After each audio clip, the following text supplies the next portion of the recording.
Hello, how are you doing? Now, today let's talk about how to cultivate staying power in your healthy lifestyle. Okay, whether it is plant based or any other kind of lifestyle you follow, because I spoke recently to my friend and she actually said that it was one of the first things which struck her, that I was able to really follow through with my lifestyle, never mind what was happening around me and what others were eating or offering to me to eat. I would always keep my eye on the ball. And so I thought that would be a good idea maybe to reflect on what are like those key principles, like those key mindsets, which actually help you stay within this lifestyle. And so, first is really that it is not a diet, but it is a lifestyle. And I know that this can sound like a cliche, but let me explain, okay? Because what I mean by this when I say let's approach it as a lifestyle is that it's that you craft some extra time to research what you are doing, right? That you set up your environment in such a way that it is supportive, that it is easy for you to do. And so in my particular case, it was really very important and very handy that, for example, we invested right away at the beginning into buying a pressure cooker. Not a big investment, but absolute life changer. Why? Because it just makes stews and curries and chilies, as well as, let's say, beans from scratch or rice, within a couple of minutes without me having to mind the pot, having to mind the stove. And so that's what I mean when I say approach it as a lifestyle. It doesn't even matter how deeply you are in it. What I mean by that is whether you are really vegan full, you go full in as vegan, or you are plant-based, or you just add more plant-based meals into your standard diet, right?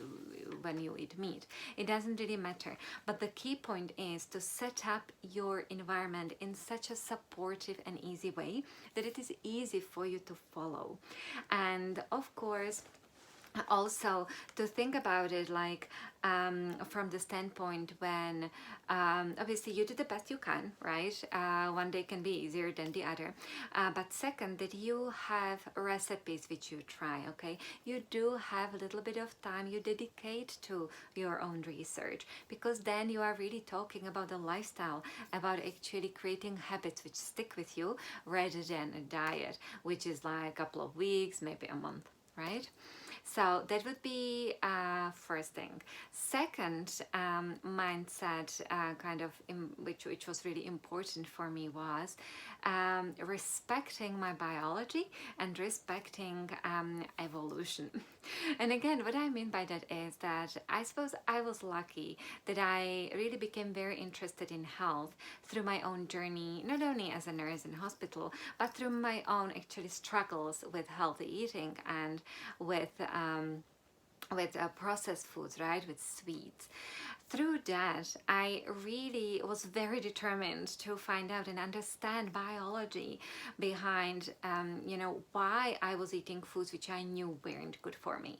And I didn't want to give in to the notion that I just had weak will and I was broken in some way, right? And that led me to really researching and understanding how we are made as species, how we have genes, obviously, how we are set up in such a way that it is our ultimate priority to survive, and that we will always go for the foods which are richest in calories, which give us highest amount of pleasure, and which are easiest to find.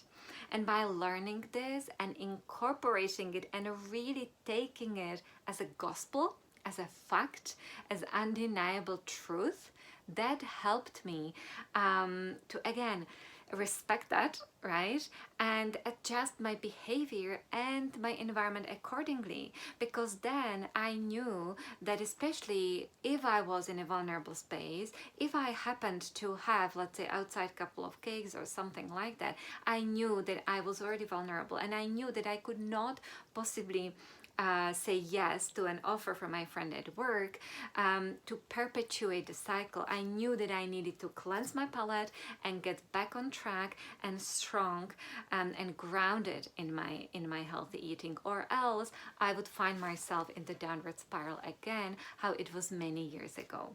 And so really actually respecting our biology and the evolution and how our body is made, once you do that, that will be an amazing fuel for you to really keep going with this healthy lifestyle.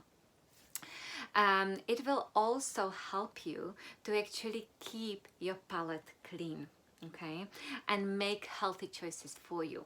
Because the truth is that really what is the biggest fuel for you to keep going with healthy diet is your results, is how it makes you feel. Because consciously you can know everything, right?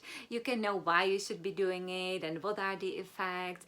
You can read about it, you can learn it, but until you feel it inside your body, that motivation will eventually run out, right? And so it's incredibly important to actually keep your diet clean so you feel good, so you feel those results inside of you.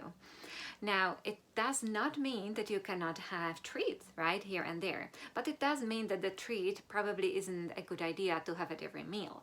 Why? Because you keep, you keep your taste buds swimming in the rich flavors of processed, let's say, sugar and fats and foods which are high also in salt and all this, right? Which is dysregulating your perception of the flavors and, of course, messing up with your psychology and with your motivation, because then you don't feel your best, therefore the feedback is not there, and it just makes you question. It makes you question whether what you are doing is really the right thing for you or not.